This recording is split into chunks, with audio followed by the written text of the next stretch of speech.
make a wager on this game? I think the wager is going to be, are we going to have a running clock or not? Okay, all right. I mean, I don't see, if the Great Bend plays anything, like even 70% of what they did last Friday night, there won't be much of a game.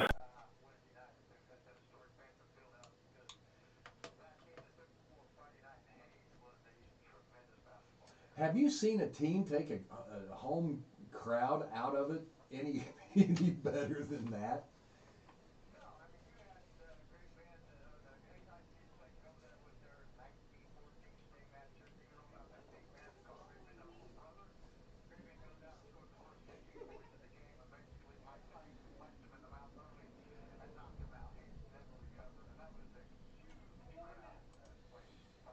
Yeah, like 15-0, and then Hayes got it to 10, and then they just went off and that was pretty interesting. Hayes High had never had a running clock on their home court.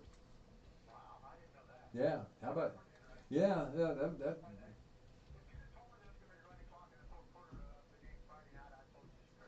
Oh yeah, and that's what they did. I want to talk about Cooper Omott just a little bit because we were talking that when he comes back, it's just not you just don't plug and play. You've got to get used to playing. You've got to get used to the rhythm of the game. You've got to have your legs back, and I think he's got that back here. He came back just in the right amount of time. Cooper played really well Friday night.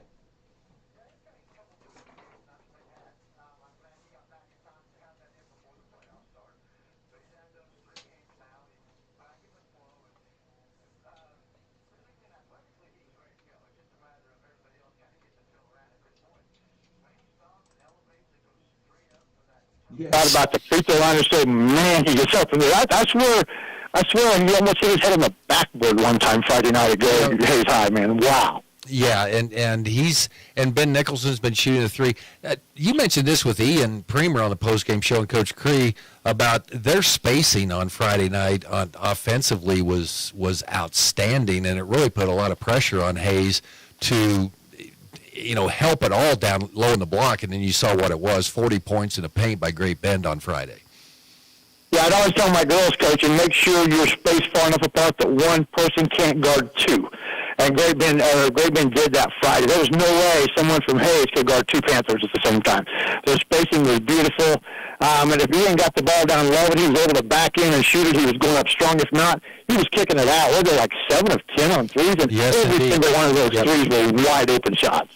Yeah, 40 points in the paint, and then you hit 7 of 10. That's a pretty good recipe for success. So other things from Goddard Eisenhower that you've been able to see, they've got the Pierce Blue. There's 6'5" post. He's a coach's kid inside. And there's a kind of an average Ark Valley Chisholm Trail Division II team. So you see anything else from them that may pose a threat for the Panthers? Now, like you said, they beat RC twice. They split games with Goddard, who also just missed out on the playoffs. So half their wins against teams not in the postseason. So it's just a matter of go out and take care of business. You always worry a little bit about a coach's boy because he is basketball not only usually skilled but knowledgeable. But I just don't think there's enough there to threaten the Panthers. Okay, what do you think about Newton and Andover Central? Andover Central is kind of an interesting team. I think they win that game. Just I've not seen either one play. I haven't looked at any film yet on either one.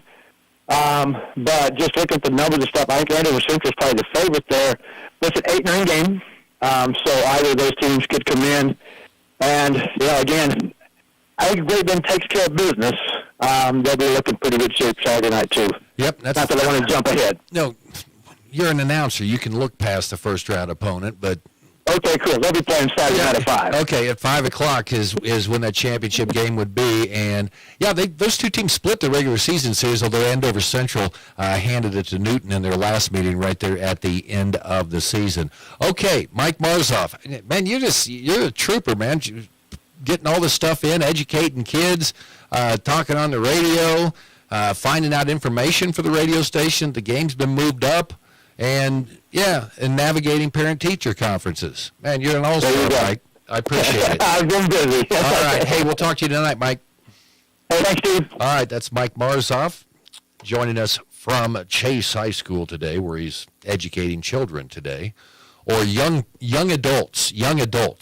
and Mike will be with me tonight. Pre-game again, 5:45, the Great Bend Lady Panthers and the 20-0 Hayes High Lady Indians. We'll take a break. We'll have more Sports Day coming up after this. Community bankers should actually know your community. Hi, I'm Sean Powson, president of your local Equity Bank.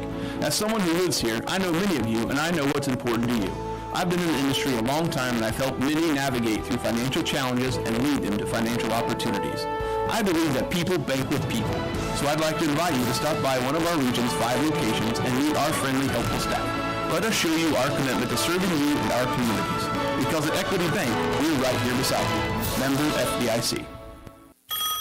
See, this is happy. Look, did you see the Easter Bunny? Really? Where? Just kidding, but I made you look. Mima, what does this have to do with garage doors? Well, nothing really, but people will be happy they came to C&E Doors. We offer the best garage doors around. Plus, our service technicians can help solve any issue your garage door may have. What does Papa do? I'm still trying to figure that out. Garage door service and repair at C&E Doors in Great Bend and Hayes.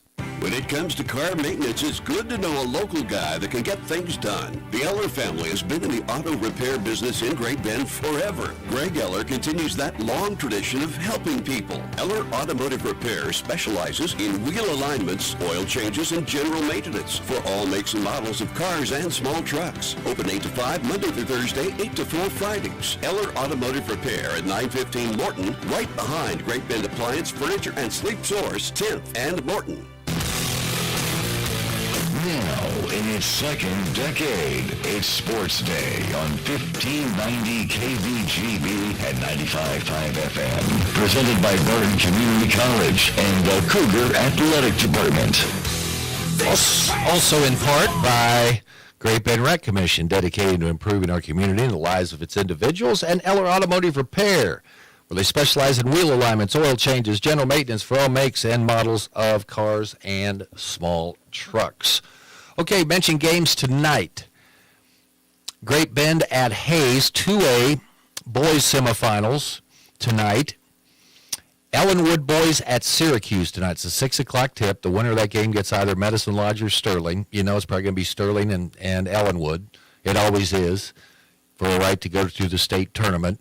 So that's tonight. Now tomorrow, 5A boys sub-state semifinals. Great Bend at home against Goddard Eisenhower at 6. Hutchinson is at Hayes tomorrow night. That's in a separate bracket, but Hayes will be at home at 6 o'clock tomorrow.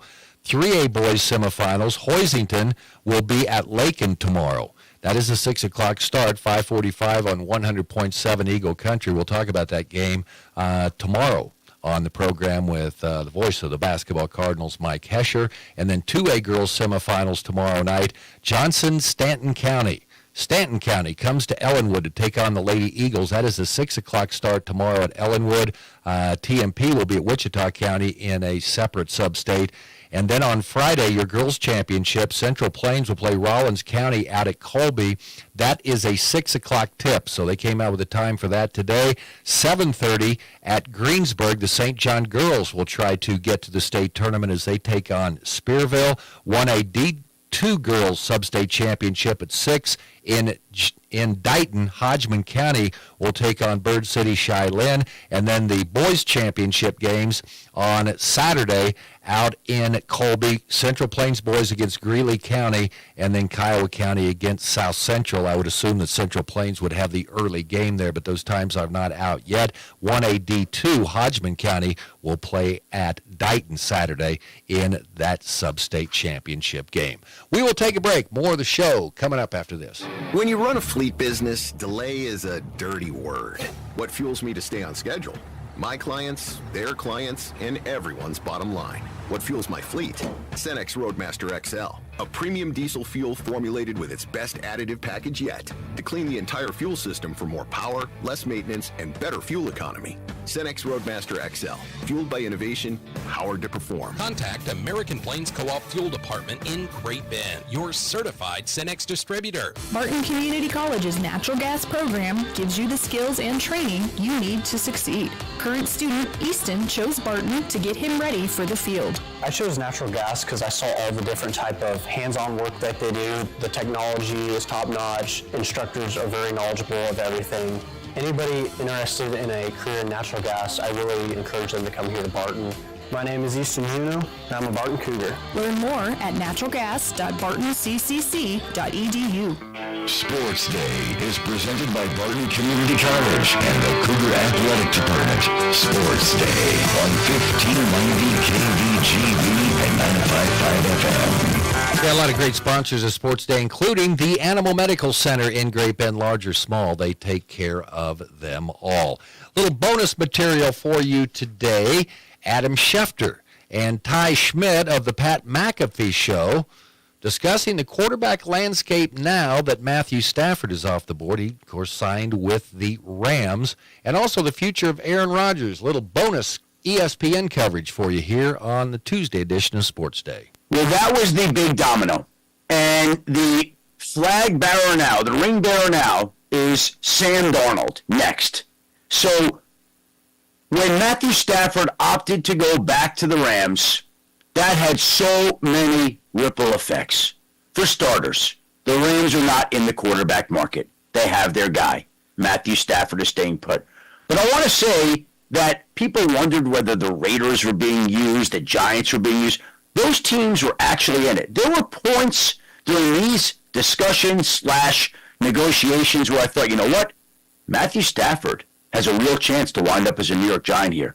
There was a time last week when I thought Matthew Stafford has a real chance to wind up as a Las Vegas Raider here. Las Vegas had a lot of elements that made it attractive. It offered more money than the Rams are offering. It's 40 minutes private flight from Las Vegas to L.A. You get to work with Tom Brady and his trainer, Alex Guerrero, who helped extend Tom Brady's career and might have been able to do the very same thing from Matthew Stafford. No tax state, so your money's not taxed. There were a lot of elements about the Raiders that made it appealing to Matthew Stafford and made him think long and hard. And I know everybody in the end said, of course, he wound up back with the Rams. I knew he was going to wind up back with the Rams. I'm going to tell you right now, there were moments when it seemed like Matthew Stafford was not going to wind up back with the Rams, when it seemed like he was going to be traded. But that's not what happened. In the end, common sense prevailed, but I don't believe it was as much of a foregone conclusion as a lot of people thought it would be. It almost happened. It nearly happened, but it didn't in the end, and now he stays. So now we have all the ripple effects. Now we go on to the next quarterback, the ring bearer of the quarterback carousel, Sam Darnold. Now, as we tape this Tuesday morning early, 8:30 or so a.m., the Vikings are not expected to tag Sam Darnold. And it would not be surprising if the two sides figured out some type of short-term contract that enabled the Vikings to get Sam Darnold, that enabled him to get paid, that enabled them to run it back in the event that J.J. McCarthy is not fully ready this season from his knee injury or struggles in the preseason or experiences whatever type of setback there is. So, to me, Sam Darnold to Minnesota makes sense, but now that he's not going to be tagged, other teams are going to have their say. So we'll see if there's a team out there, like the New York Giants, that makes a compelling enough offer to pry loose Sam Darnold. My guess as we tape this is no. My guess is the one that makes the most sense is Minnesota. It's not exactly what Sam Darnold would have hoped for or wanted, but it's still a pretty favorable outcome in my mind. I think the Raiders have some interest, but not a lot. I think the Giants have some interest, but not a lot. What team out there is going to give him exactly what he wanted? When he struggled down the stretch in those last couple of games, I think those were the lasting images that some teams remembered. If he had finished the season strong, I think he's looking at $35, $40 million a year from another team. I think another team like the Raiders, like the Giants, like the Titans, like whoever it is that had a quarterback question might be more compelled to throw big money at Sam Darnold. But when that big money apparently, because we never fully know, but when that big money apparently doesn't materialize to its fullest extent, he's happy in Minnesota. He's with a great coach. He's with a great team. He thrived there. So the worst case scenario is you go back to Minnesota, You go back on a short deal. You make good money this year. Not as good as you would have hoped, but decent money. And then you parlay that and basically put off free agency for a year and try to test the market again next year. It didn't go the end of the season the way he would have wanted, so now you run it back, and who knows? Maybe he finishes strong next year, and maybe he enters the market even more desired than he was this year. Or maybe J.J. McCarthy beats him out, and J.J. McCarthy becomes the quarterback, but people know the kind of quarterback Sam Darnold is, and he becomes a free agent, and they want him next year. Or maybe there's a team out there that suffers a quarterback injury in the summer, and they say, you know what? Let's go trade for Sam Darnold, and he's got a chance to shine there. By getting a short-term deal done with Minnesota, you almost reset the market with the same coaches, wide receivers, and supporting cast, and give yourself another chance, being that the market wasn't quite as strong as a lot of people believe. So that's Sam Darnold. We'll get to Aaron Rodgers next, but to me, there are other teams that have quarterback needs. The Colts need somebody to compete with Anthony Richardson. I could see Daniel Jones being the guy there. I could just totally see that. He could be a guy that's good enough to start if they need him. He could be a guy that complements Anthony Richardson's skill set, similar offense. To me, that's a logical fit, Daniel Jones and the Indianapolis Colts. The Cleveland Browns. You know a name that I'm going to watch there in Cleveland? No one's thought about this before. Who's that? How about Joe Flacco, who's already led the Cleveland Browns to the playoffs 2 years ago? And there were people in the organization that wanted to keep him. He wanted to play. They let him go because there was some division there. He went to Indianapolis, went fine. But Joe Flacco back to Cleveland could be the perfect bridge quarterback for when Cleveland drafts a quarterback. I expect to be high. So you have Flacco as the potential starter or the rookie if he's ready. Flacco's a great guy to have in the locker room. I think Joe Flacco could be in play in Cleveland. So if we give Daniel Jones to Indianapolis and Joe Flacco to the Cleveland Browns and Sam Darnold back to the Minnesota Vikings, Tennessee Titans have the option of drafting one. The Giants have the option of drafting one. The Browns, we think, are going to be in the market to draft one. There's really only two quarterbacks that are going to go high, so all three of those teams are not going to get one. But you begin to get an idea of how these quarterbacks are going to shake out here in the coming weeks. Meanwhile, the Atlanta Falcons continue to insist that they're going to sit on Kirk Cousins. They're not letting him go anywhere. We'll see if they continue to uphold that stance in the days and weeks to come. Kirk Cousins, obviously, I'm sure, doesn't want to be there. He wants the chance to play. But by the time Atlanta moves off him, if it even moves off him, these musical chairs might be filled up with other players. And that's why I'm sure Kirk Cousins would rather be let go sooner rather than later, but because of the money that they paid him a year ago in free agency, he may not get that wish. Yeah, all that certainly makes sense. So when we take all of that and put it together, Sheffy, let's move on to topic number 2. You just mentioned it. What does that mean for Aaron Rodgers? What does his future look like at this point? We filled up the majority of quarterback chairs there, Ty. There aren't a lot of options out there for Aaron Rodgers. The perfect one would have been in L.A. if Matthew Stafford agreed to a trade with the Raiders or the Giants. That would have been the best scenario of all. Aaron Rodgers could have gone to L.A. He has a house in Malibu. There's a coach in Sean McVay that he respects and admires. Could have fit right in, helped keep the Rams competitive. That would have been great.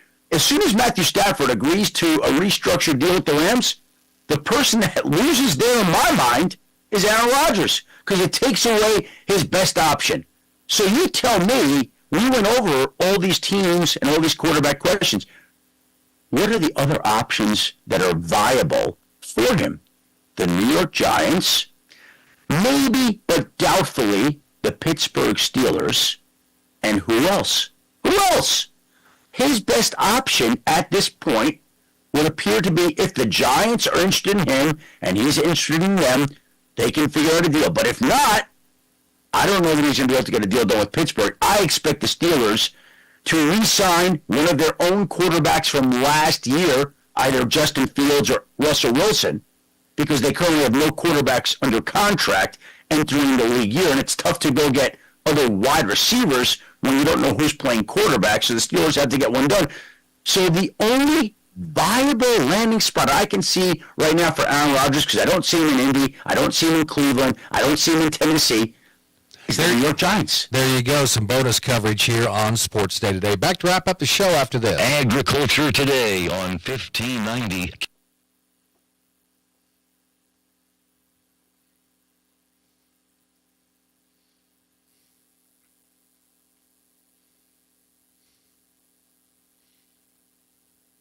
Well, I guess we'll keep it right here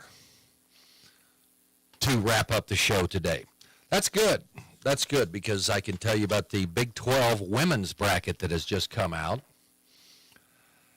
KU will play next Wednesday, will play today as they are taking on Texas Tech at 8 o'clock. That is in the first round of the Big 12 tournament. K-State will play tomorrow at 11 a.m. They will take on the winner of BYU and number 13 at UCF. So Big 12 women's basketball tournament getting underway tomorrow.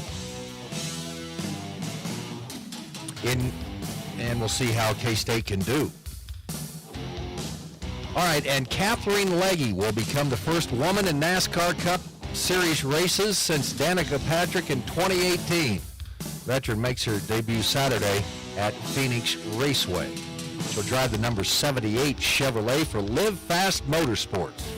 First woman since Patrick made her final Cup Series start at the Daytona 500 8 years ago. All right, Lady Panther basketball tonight. 5:45. Remember, the game's been moved up an hour. 6 o'clock tip tonight, and then we'll be back here for Sports Day tomorrow to get you ready for that game. The Panther boys will tell you what happened in the girls' game as well. Thanks for joining us today on Sports Day.